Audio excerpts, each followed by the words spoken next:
Makabatan-onang Pinoy nga natawo sa laing nasud apan nagpabilin ang kasingkasing isip Pinoy ang target sa Philippine Living Heritage Initiative nga mapalambo pang kahibawo kabahin sa atong kultura. Tali sa report ni Mark Reggie Abelia.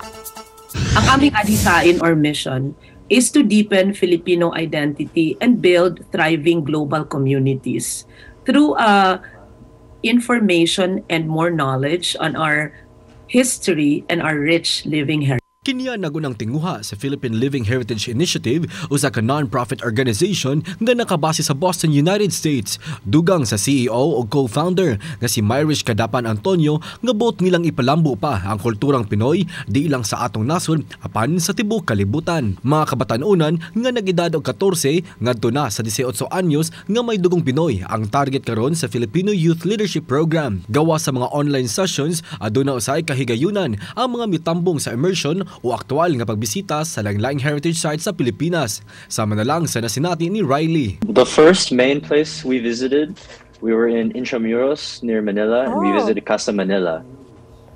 We learned about the early Spanish influence during colonization. Nagtuo ang foundation nga makatabang ang programa alang kanila nga mamahimong maayong global leader sa umaabot. The program can make themselves stronger leaders at parang get to know themselves better as Filipinos and at the same time gain friends all over the world.